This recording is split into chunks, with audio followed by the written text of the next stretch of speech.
Bonjour à toutes et à tous, bienvenue. Désolé, petit calage technique. Je m'appelle Pierre-Nicolas Hurstel, je suis le CEO et cofondateur d'Ariani et nous allons aujourd'hui parler de passeports digitaux pour les produits durables. Et je suis très heureux d'être accompagné de Régis Koenig de Fnac Darty. Je te laisse te présenter. Oui, donc je suis Régis Koenig de Fnac Darty, vous l'aviez compris. Je dirige les activités et les services de réparation et d'allongement de la durée de vie des produits. Enfin, un de mes combats, c'est de faire en sorte que les produits qu'on vend durent plus longtemps, de toutes les manières possibles et imaginables. Voilà. Et peut-être, avant de rentrer dans le passeport digital, on n'avait pas prévu de faire comme ça, mais je me dis, peut-être que tu peux nous parler un petit peu du virage stratégique en quelques minutes de Fnac Darty. Cette idée de vendre moins de produits, de faire durer les produits qu'on vend, de lutter contre l'obsolescence programmée. Comment est-ce que c'est devenu chez vous un modèle économique? Parce que c'est le cœur de ce qui va driver ensuite les choix technologiques. Et je pense que c'est important qu'on comprenne ça dès le début. Alors oui, peut-être. Alors avant de parler d'économie, je vais parler de planète, parce qu'on est un pro durable.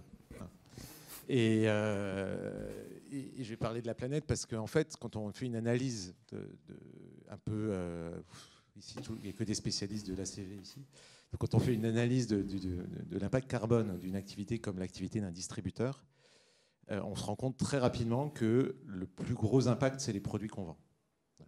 Et c'est encore plus vrai dans nos activités à nous, Fnac Darty. On vend des produits dits 3E, donc électronique, électroménager, je ne sais plus quoi, qui ont un très fort impact sur la planète du fait de leur fonctionnement. Ça fonctionne à l'électricité, c'est souvent fabriqué loin, etc. Donc ça, c'est le premier constat. Ce qui fait que quand on regarde, par exemple, quand on fait une analyse globale, scope 1, scope 2, scope 3, sur une entreprise comme Fnac Darty, 95% de l'impact, c'est les produits qu'on vend.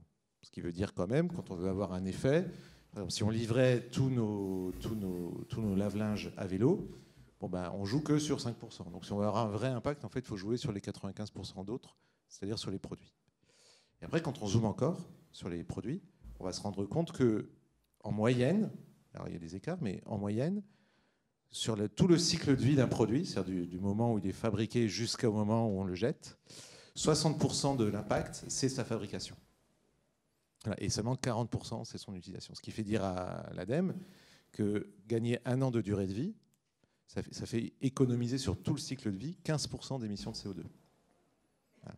Bon, une fois qu'on s'est rendu compte de ça, c'était, on va dire, quelque part assez évident pour nos équipes de se dire, bon, bah, OK, si on va avoir un impact sur la planète, bah, il n'y a pas 50 solutions en fait. Il faut allonger la durée de vie des produits qu'on a déjà vendus et ceux qu'on vendra demain.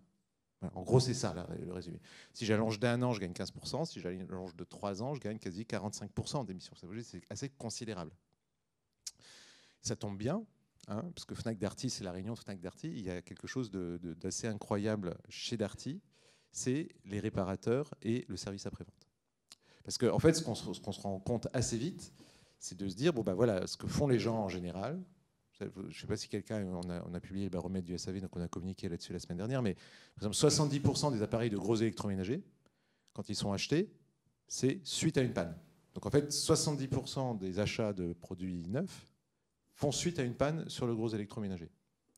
Donc, si on se dit, bah, OK, plutôt que de remplacer les produits que les gens achètent du neuf et juste on envoie des techniciens, eh ben, on va, et on répare les produits, ben, on va allonger d'1 an. Nous, ce que nous disent nos clients, c'est 3 ans à peu près. C'est-à-dire qu'on répare, c'est reparti pour 3 ans. 3 ans, on a gagné 50% d'émissions de CO2 quasiment. Vous voyez? Donc l'enjeu, il est quand même considérable pour nous. Après, la question, je reviens à ta question, et puis je peux durer 40 minutes comme ça, donc n'hésite pas à m'interrompre. Je reviens à la question, c'est comment on invente un modèle économique autour de ça. Et donc ça, ben, je pense que l'univers des possibles est devant nous, et tout reste à inventer. Donc je vous expliquer ce que nous on a fait, mais il ne faut surtout pas s'arrêter là et surtout pas penser que c'est fini, parce que je pense qu'il y a plein de choses encore à inventer, et on va en parler justement avec le passeport digital. Ce que nous on a fait, c'est on s'est dit, OK, on va essayer de lever les freins, qu'est-ce qui freine les gens, pourquoi les gens ne réparent pas. Et du coup, on a lancé un abonnement à la réparation qui s'appelle Darty Max, qui vous payez... Maintenant, c'est 12 € par mois, donc 12 € tous les mois. Et on va essayer de faire en sorte d'éviter que votre produit tombe en panne. Et quand il tombe en panne, eh bien, on va venir le réparer. Ça inclut les pièces, la main-d'œuvre, le déplacement, ça inclut tout. Voilà. Et vous n'avez rien à payer de plus. Donc en fait, on a levé les freins en passant par un modèle par abonnement. On a levé les freins à la réparation. Ce qu'on s'est rendu compte, c'est que, par exemple, en un an, parce qu'on mesure ça depuis juste l'année dernière, je prends les lave-linges comme exemple, on a gagné 5 mois de vie grâce à ça.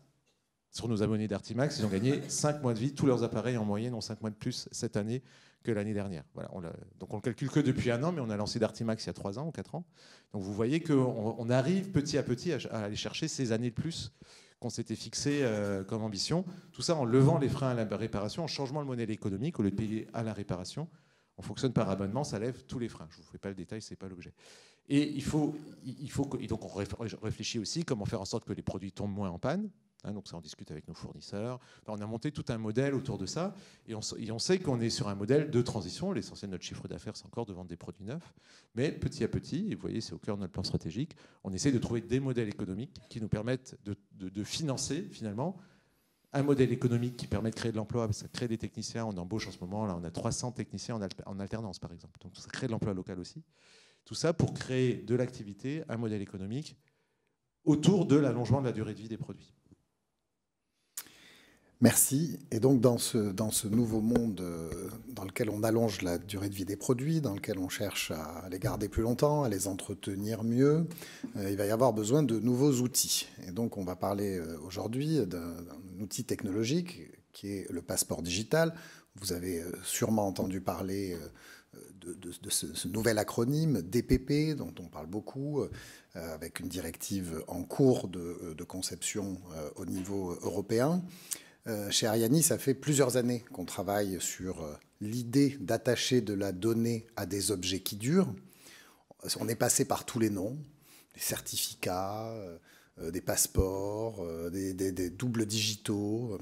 Et finalement, on s'arrête sur ce terme de passeport digital du produit, ou DPP, Digital Product Passport en anglais. Et on va essayer de vous raconter. C'est un atelier solution, donc on va vous présenter ce qu'on a construit, essayer de vous expliquer pourquoi c'est très adapté à des produits durables. Alors, il y a une question sur l'utilisation du terme durable dans le sens qui dure, et pas conçu de manière... c'est pas un produit sustainable au sens, on pourrait l'imaginer en anglais, c'est-à-dire qui a été éco-conçu. Hein. On emploie, nous, le terme durable comme un produit qui va durer dans le temps. Qu'est-ce que c'est qu'un produit qui va durer dans le temps ? Machine à laver, un four, une voiture, et on en parlera très rapidement à la fin, aussi des objets de valeur. C'est un peu comme ça que chez Ariani, on a commencé notre histoire en 2018. Donc, les enjeux, on les comprend bien, hein, prolonger la durée de vie des produits, donner accès à des informations du produit tout au long de sa vie à des gens qui peuvent être très différents. Alors évidemment, ça peut être l'utilisateur, ça peut être l'agent de réparation qui est mandaté par le distributeur qui a vendu le produit, mais ça peut aussi être un réparateur indépendant qui n'a rien à voir avec ce réseau-là. Ça peut être quelqu'un qui est en charge de gérer la fin de vie de ce produit, de décider de la meilleure façon de réemployer tout ou partie du produit. Ça peut être aussi une plateforme de seconde main dans laquelle l'utilisateur lui-même ou le distributeur va décider de remettre en vente le produit tel quel ou reconditionné. Recueillir des données sur la vie du produit. Alors, ce qui devient intéressant dans cette idée d'élargir la durée de vie, c'est que les informations de base sur le produit qui expliquent comment il a été conçu sont une chose, mais il devient important de savoir comment il a été utilisé. A-t-il été réparé correctement? A-t-il été bien entretenu? Est-ce que certaines pièces sont neuves alors que lui-même est âgé? Donc finalement, cette possibilité de mettre à jour de manière régulière les informations produits vont donner une nouvelle forme de transparence, une nouvelle traçabilité qui, celle-ci, n'est plus liée à la conception, mais à l'utilisation et à la vie du produit. Et pour ça, il faut de nouvelles formes de capacité de recueil de données, parce que si j'ai acheté un lave-linge chez Darty et que je le fais réparer par un réparateur indépendant, ce réparateur indépendant ne va pas avoir le droit de venir écrire dans la base de données de Darty à l'intérieur de son système d'information. Comment on pourrait gérer autant de droits, autant d'accès, ne serait-ce que sur des questions de base, de sécurité, d'accès au système. Donc il faut une nouvelle façon pour recueillir les informations de la vie du produit. Il faut faciliter l'entretien, voire même le stimuler. Alors là-dessus, on peut en parler juste quelques minutes, mais entre quelqu'un qui entretient bien son produit et quelqu'un qui ne l'entretient pas bien, la panne, elle survient. Comment est-ce qu'on peut pousser la survenance? Ça, je ne sais pas dire quand est-ce qu'elle va survenir, mais ce que je sais dire, c'est que 60% des pannes, c'est lié à un défaut d'entretien. Je sais pas, vous avez tous eu l'expérience de votre cafetière. Qui était entartrée ou de fer à repasser.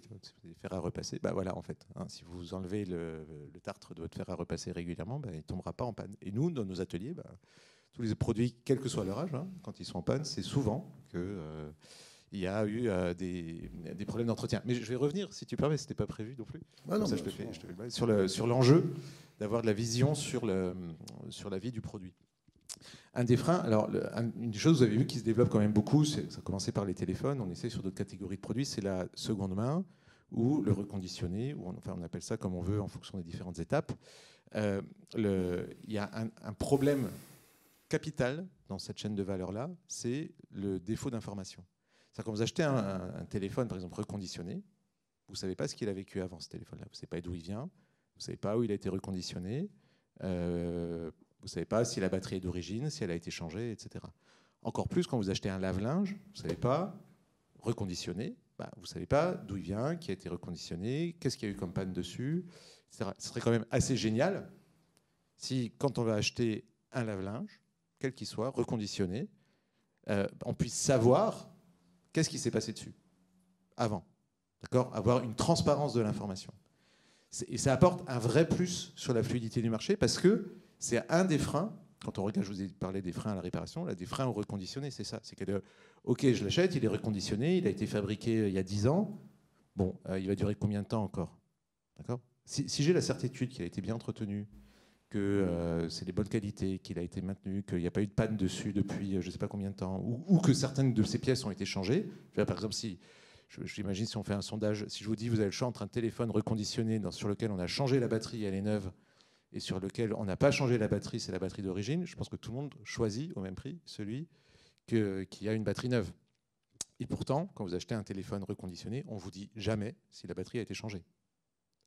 Vous voyez, ce genre d'informations-là, pour fluidifier. Alors là, je parle du reconditionné parce qu'on y est confronté tous les jours, c'est facile à visualiser. Mais c'est vrai aussi pour un réparateur, quand on va venir réparer un produit, c'est intéressant pour être efficace et pour pas qu'il retombe en panne, et nous, c'est notre intérêt 1 ou 2 mois après, de savoir ce qui s'est passé avant.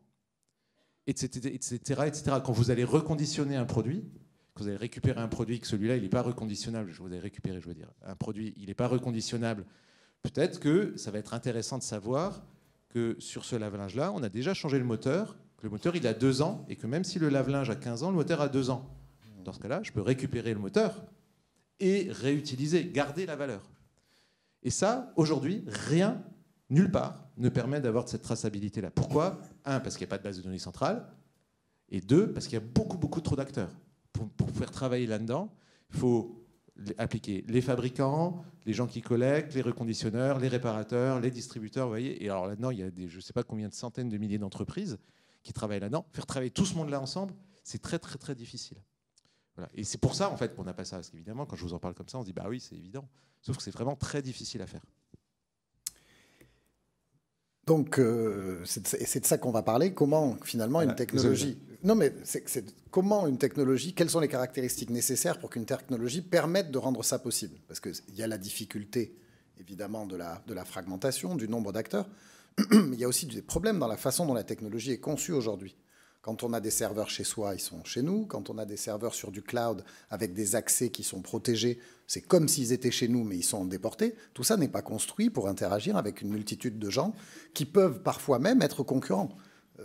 Le sujet de la récupération de l'électroménager qui est maintenant obligatoire quand Darty collecte une pièce d'électroménager en amenant une neuve, cette pièce d'électroménager, elle avait peut-être été vendue par, j'en sais rien, moi, Conforama ou But. Et puis elle est dans les mains de Darty qui doit la processer pour le compte de l'éco-organisme. Donc on est face à des situations en fait tout à fait nouvelles qui impliquent de multiples acteurs qui ont parfois des intérêts divergents. Comment les faire collaborer autour d'une même donnée ?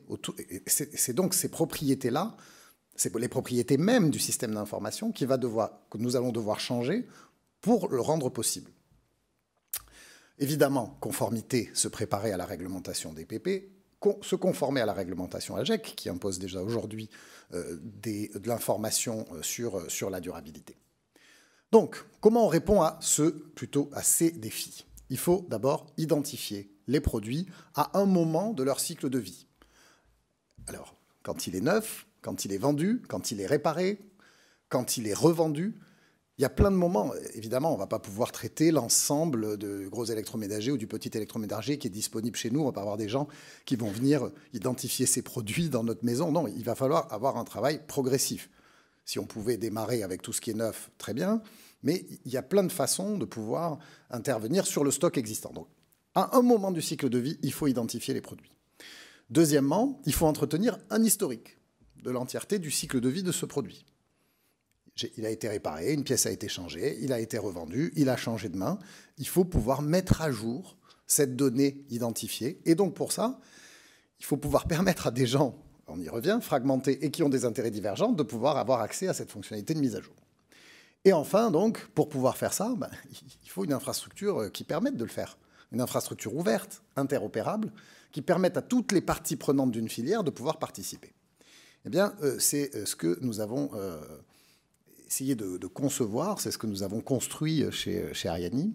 C'est une solution de passeport digital qui permette de regrouper l'ensemble des informations clés sur la vie du produit et qui soit conçue sur une infrastructure qui est ouverte et interopérable. Alors la blockchain, je suis sûr que vous avez tout entendu, tout et son contraire.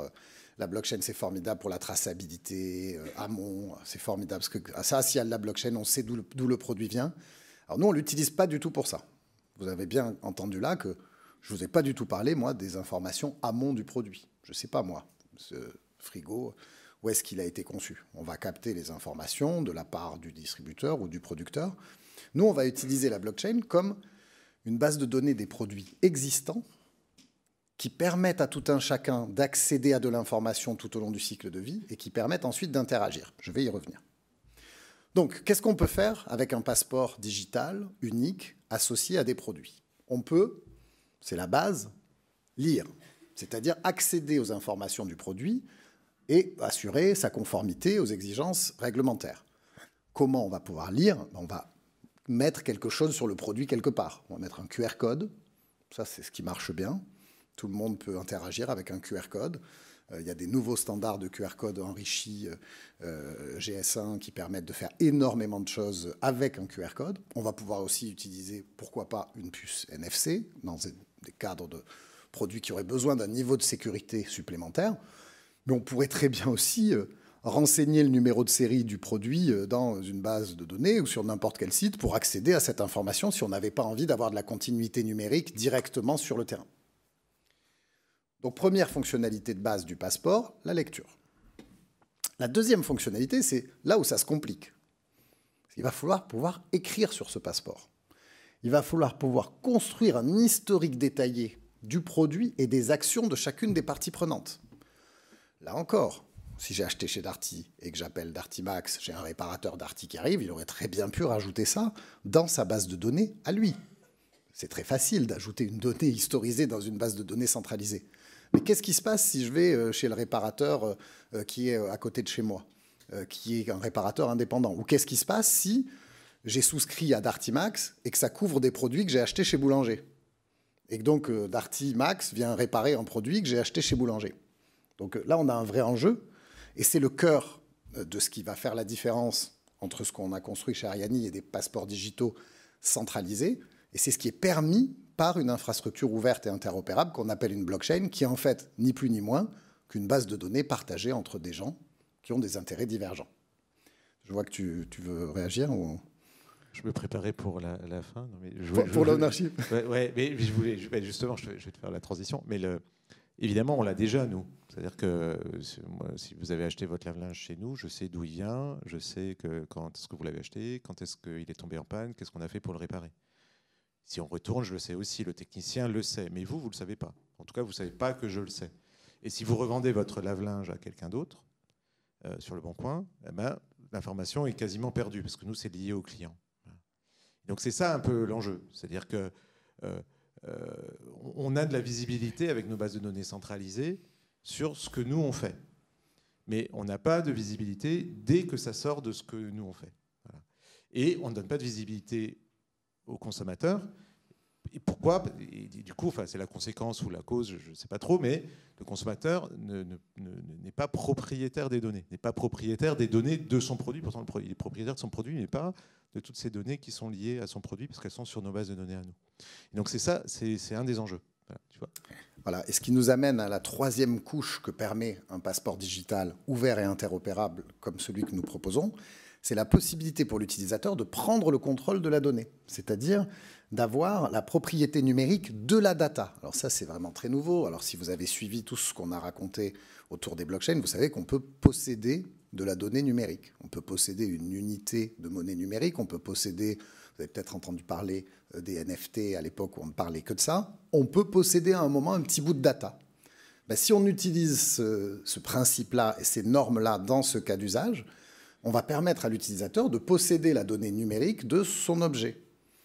Si j'ai un carnet papier, je le possède. Il est à moi, il n'est pas dans la base de données de Darty. Si j'écris à la main dessus tout ce qui s'y est passé, que j'ajoute les factures et que je le transmets au moment de le vendre, ça fonctionne très bien. Mais on va essayer de faire exactement la même chose de manière numérique, c'est-à-dire de dupliquer dans le monde digital des propriétés très simples du monde physique qui sont que quand quelque chose est à nous, il n'est pas à quelqu'un d'autre, qu'on y a accès et qu'on peut le transférer comme on veut.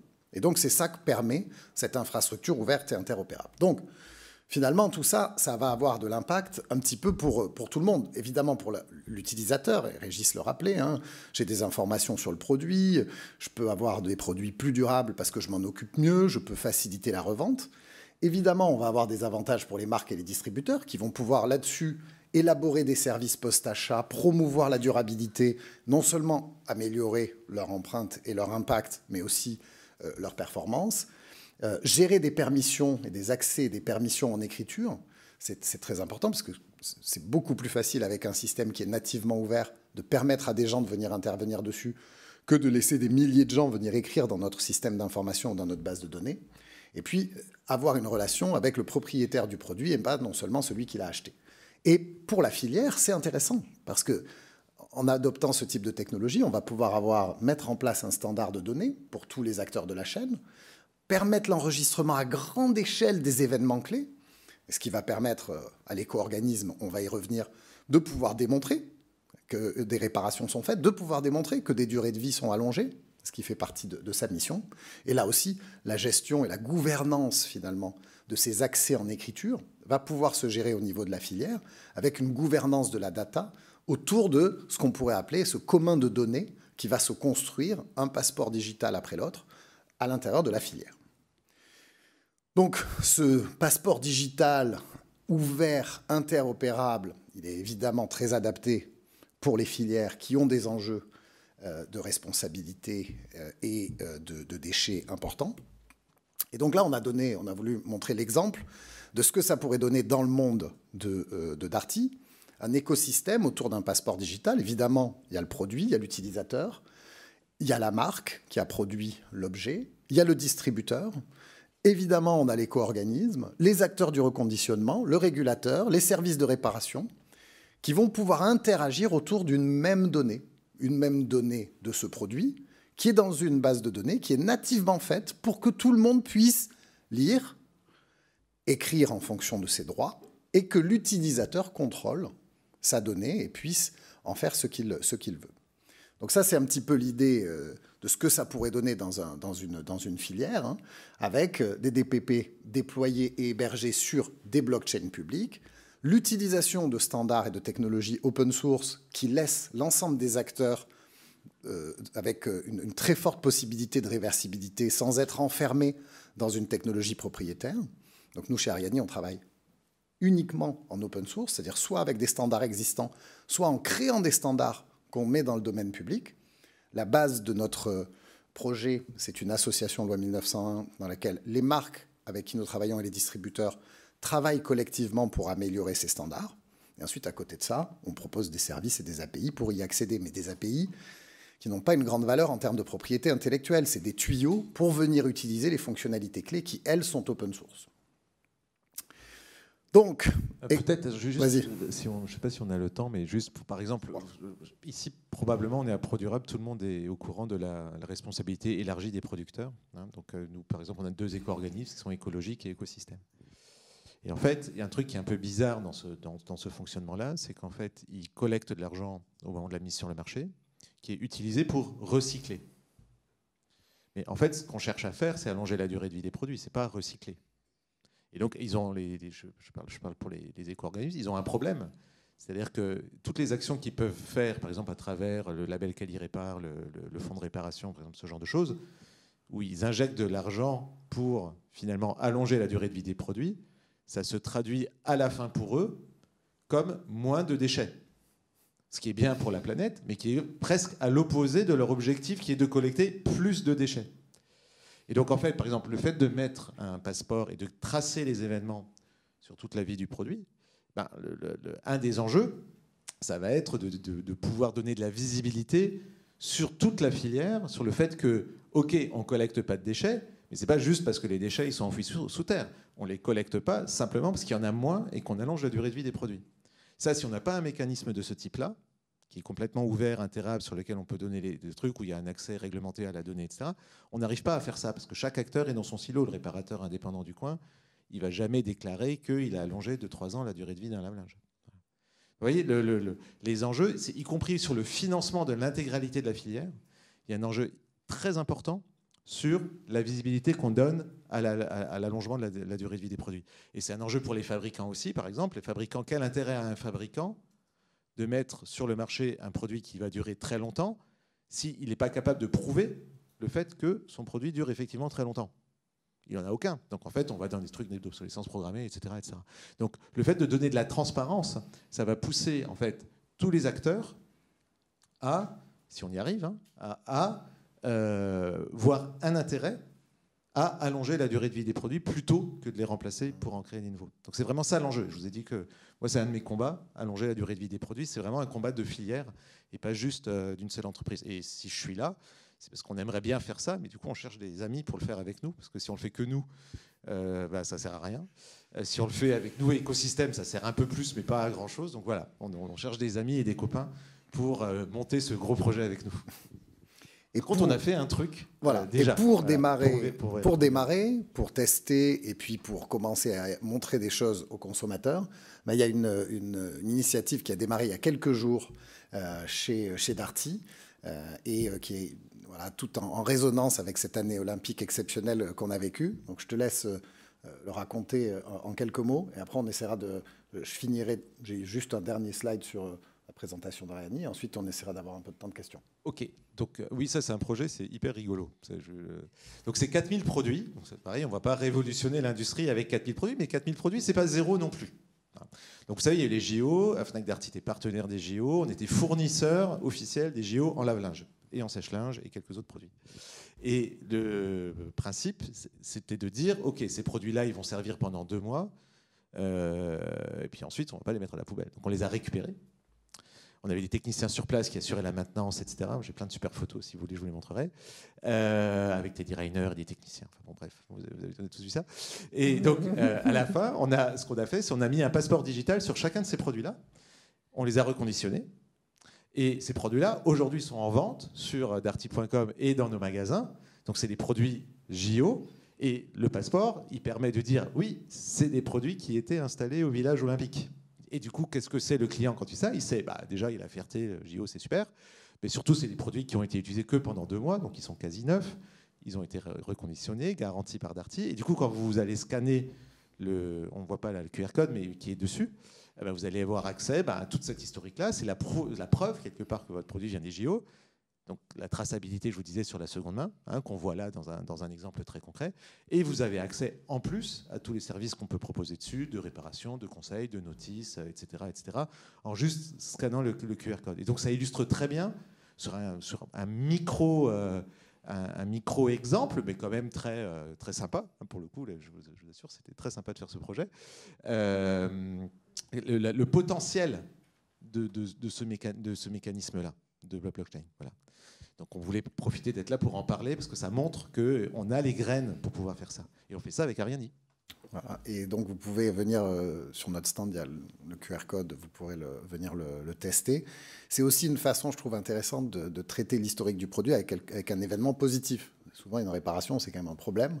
Il s'est passé quelque chose, ça n'a pas marché, le réparateur est venu. Donc dans l'historique, on va On va évidemment inscrire ces résolutions de problèmes, mais là, le fait de démarrer et d'avoir ce premier message consommateur autour d'un événement d'historique positif, qui était ce produit été au village olympique, c'est une très bonne façon de commencer à raconter cette histoire. Donc, en 2 mots, Ariani, qui nous sommes.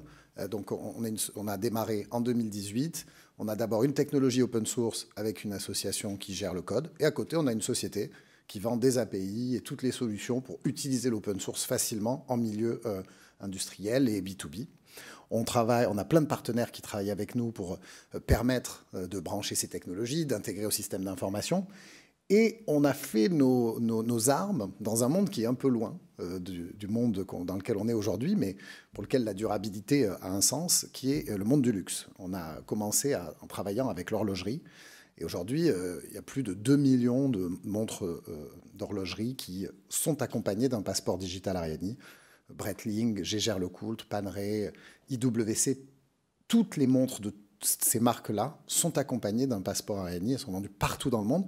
Et donc tout ça, ça nous a permis d'apprendre beaucoup à très grande échelle avec des entreprises très exigeantes et de pouvoir, maintenant que le marché est un petit peu plus prêt, venir adapter cette technologie à des vrais besoins qui auront un impact important sur le monde dans lequel on vit et bien sûr sur les modèles économiques des entreprises qui y sont exposées. Donc voilà ce que je pouvais vous dire. Régis, je vous l'ai déjà présenté. Et donc, place aux questions. Merci beaucoup. Alors...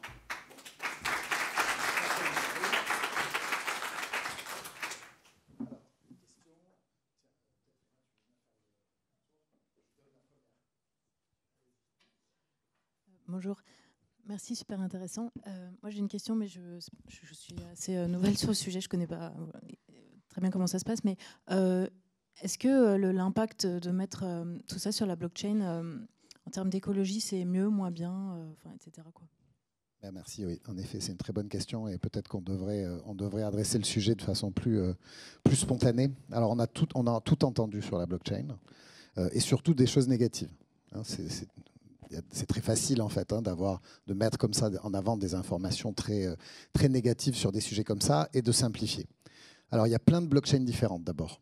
On ne va pas rentrer là-dedans, mais il y en a une qui a un impact négatif qui s'appelle Bitcoin, qui est une blockchain qui a été créée pour proposer une alternative aux grandes monnaies qui ne soit pas censurable. Et donc les procédés technologiques qui ont été utilisés pour que cette monnaie ne soit pas censurable sont en effet assez peu vertueux en termes d'efficience énergétique.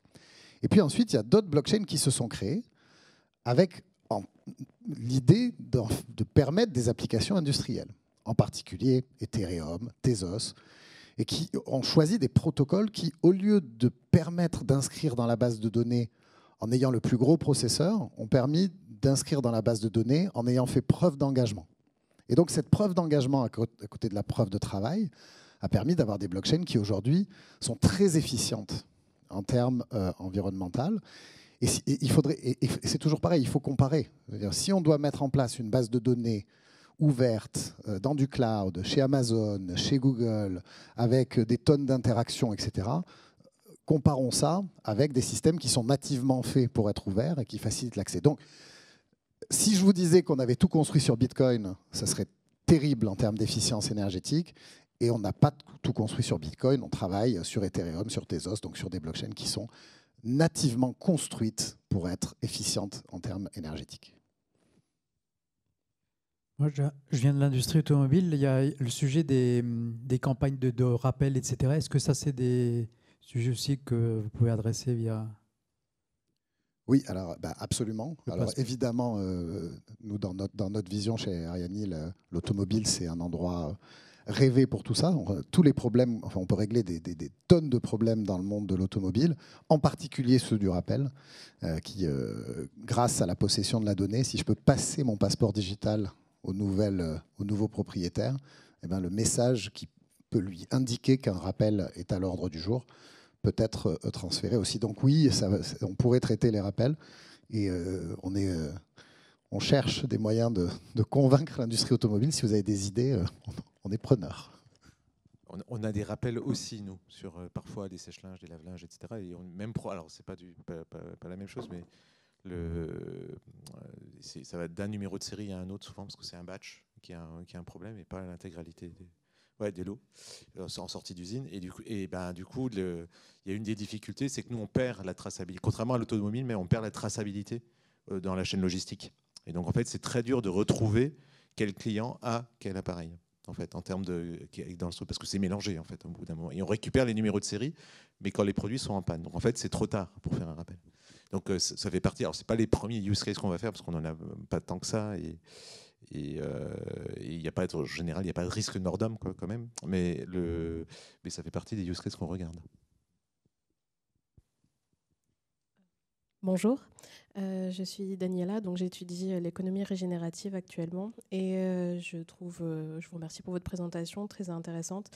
J'ai une petite question. Vous avez mentionné effectivement que si on prend l'exemple d'un téléphone qui a sa batterie effectivement déjà usée, et si on le sait, effectivement, on aura tendance à aller vers la nouvelle batterie, ce qui paraît logique.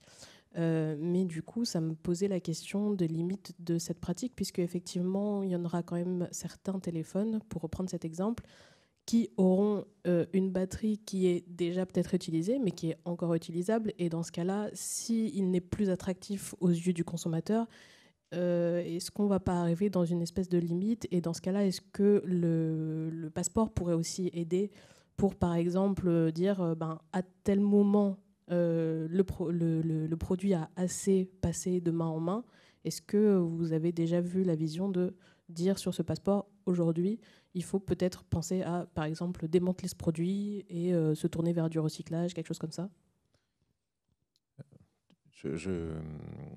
Alors, déjà, que ce soit clair, le premier enjeu, c'est produire moins d'objets. Voilà, hein, au bout du bout. Donc, je donnais cet exemple-là pour illustrer l'intérêt d'avoir de la transparence. Mais évidemment que si la batterie fonctionne encore, il vaut mieux promouvoir celui qui a une batterie qui fonctionne encore. Et je pense qu'on peut imaginer des mécaniques de remplacement de batteries qui s'appuient sur la blockchain, utilisation pour bref, peu importe.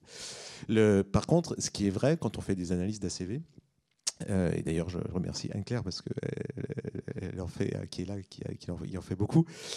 On peut regarder, par exemple, il y a un truc qui ressort pour se trouver, c'est que des fois, par exemple, les frigos ont fait énormément d'économies d'énergie quand on regarde dans les 25 dernières années. Meilleure conception, meilleure isolation, ils consomment moins d'énergie. Voilà. Donc la question qu'on s'est posée, c'est au bout de combien de temps il faut le remplacer. C'est-à-dire qu'il y a des moments, des points pivots qui font que, en fait, vaut mieux le remplacer parce que le gain d'énergie à remplacer le produit dans l'utilisation est plus intéressant que de garder le même produit, de le garder plus longtemps. Et alors, la réalité, c'est que c'est plutôt 10, 15 ans que 3 ans. C'est-à-dire qu'en fait, il faut avoir un frigo très très vieux pour que ça vaille le coup de le remplacer plutôt que de le garder un an de plus.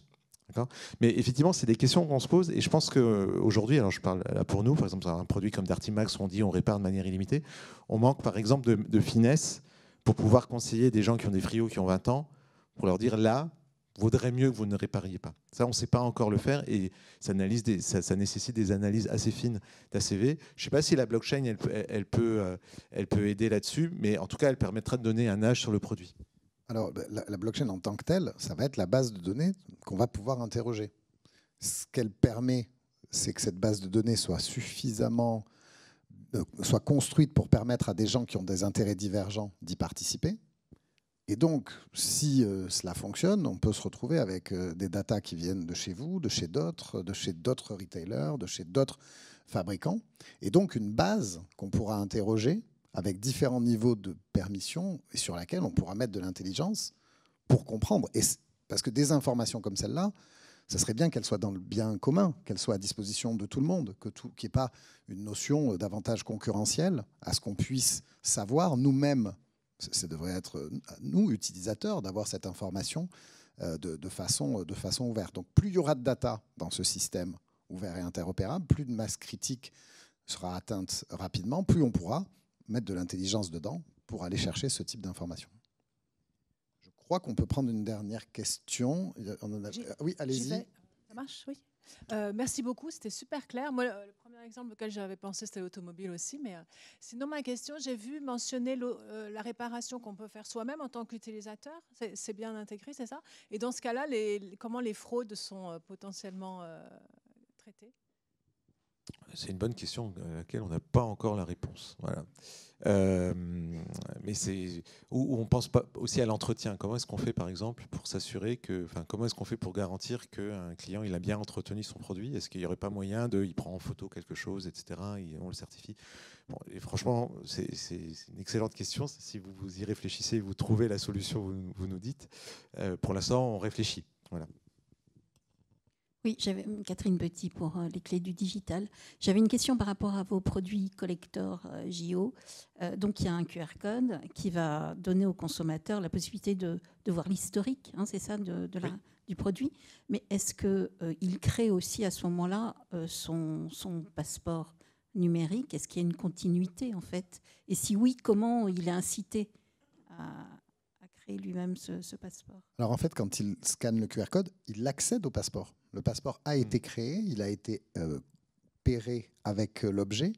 Et donc l'utilisateur, ce à quoi il a accès quand il scanne, c'est bel et bien le passeport, à l'intérieur duquel un premier tampon, comme nous quand on voyage, il y a un tampon d'une douane qu'on a passé. Le premier tampon, c'est le fait que ce produit, celui-ci, a été dans le village olympique. Donc l'utilisateur, il a accès à cette data.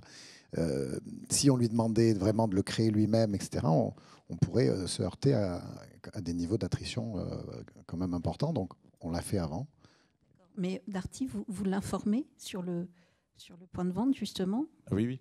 Oui, comme si vous allez, par exemple, si vous allez sur notre site internet et vous cliquez, il doit y avoir une bannière là en ce moment, vous avez tout. Ces produits ont un passeport qui permet d'accéder à la maintenance, qui certifie leur origine, d'où est-ce que ça vient, etc. Le slide que j'ai montré, c'est le site de Darty. Hein. Ouais, c'est une copie du site. Donc toutes les infos sont là.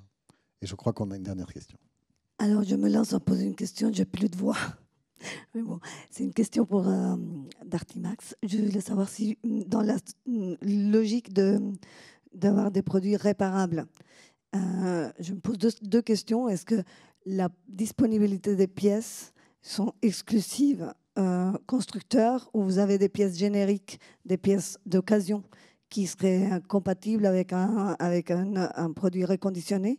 Et une deuxième question, est-ce que vous vous projetez sur une logique d'économie de la fonctionnalité, c'est-à-dire d'aller chercher plutôt à proposer un service et donc la donnée associée qui serait vraiment dans l'accompagnement du cycle de vie du produit pour accompagner, pour faire une logique de service tout au long de la vie d'une famille qui a besoin d'un lave-linge qui fonctionne avec des enfants qui grandissent, etc. Et est-ce que ça fait partie de vos réflexions? Sur la première question, la réponse est oui. Il y a des pièces génériques. Hein. On utilise, en particulier pour Darty Max, quand les produits ont 10, 12, 15 ans, on arrive à trouver des pièces qui fonctionnent bien, qui ne sont pas forcément ni les pièces d'origine, ni exactement la même que celle qui était montée. Mais un thermostat, finalement, on pourrait dire c'est un thermostat. Voilà. Donc pour peu qu'il ait les mêmes caractéristiques, ça marche. Donc en fait, et ça c'est quelque chose qu'il faut qu'on arrive à développer de plus en plus, c'est d'avoir une certaine généricité dans les pièces, parce que garder toutes les pièces d'origine pendant 15 ans, c'est pas possible, ne serait-ce que parce qu'elles vieillissent. Donc en fait, il faut en reproduire, sauf que ça évolue, etc. Donc voilà. Donc la généricité, les pièces d'occasion, tout ça, c'est des choses sur lesquelles on travaille. On utilise déjà des pièces d'occasion. Et vous utilisez l'impression additive? Impression 3D, non, pas encore. Non, voilà. Ça fait partie aussi des choses qu'on regarde. Voilà. Mais aujourd'hui, on ne l'utilise pas. Et sur la deuxième question, qui était l'économie de la fonctionnalité. Alors, on a regardé. Par exemple, je paye par lavage et je ne paye pas pour un lave-linge. Mais sur le type de produit qu'on a et les usages qu'on a, on n'a pas trouvé de modèle économique qui fonctionne. Pourquoi? Parce qu'en fait, finalement, le coût d'investissement n'est pas si important que ça. D'accord? Donc ça, c'est un des trucs. Donc ça marche bien quand les coûts d'investissement sont importants. Donc on trouve quelqu'un qui finance et du coup, on génère ensuite des revenus avec l'économie de la fonctionnalité. C'est une des grandes caractéristiques d'économie de la fonctionnalité. Et la deuxième raison, c'est que la privation d'usage n'est pas si grave que ça. C'est-à-dire que c'est tous un drame si on a notre lave-linge ou notre frigo qui tombe en panne, mais en réalité, on peut vivre avec. Et on voit que là où il y a de l'économie sur de la durée longue, et quand on voit que sur des produits qui sont installés et qui ont vocation à tourner tous les jours, pas des choses que j'utilise juste pendant 2 semaines, par exemple comme une tente de trekking. Donc on voit que ce qui déclenche l'intérêt de l'économie de la fonctionnalité, qui coûte plus cher en fait finalement aux consommateurs, c'est la privation d'usage. Par exemple, si au bureau, les photocopieurs ne fonctionnent plus, Eh ben, en fait, en vrai, ça peut faire une perte de productivité, ou les imprimantes. C'est pour ça que l'économie de la fonctionnalité, elle marche bien, vous payez à l'impression, parce qu'en fait, si ça ne marche pas, en fait, on répartit le risque, et la personne qui doit vous réparer, elle a très intérêt à intervenir très vite. Et ça a un coût, parce que ça coûte plus cher. Chez vous, votre lave-linge, les consommateurs ne sont pas prêts à payer l'additif de prix qui permet de changer de modèle. En tout cas, pas encore. Voilà, donc quand on a regardé, voilà, c'est les deux principaux freins. Je ne dis pas que c'est ad vitam aeternam, mais en tout cas, pour un lave-linge que vous avez installé chez vous, ça ne marche pas. Pour un lave-linge dans un immeuble, la question pourrait se poser différemment. Merci beaucoup. On arrive au bout du temps de cet atelier solution. Merci de votre attention et de votre présence. Merci beaucoup. Merci. Merci Régis.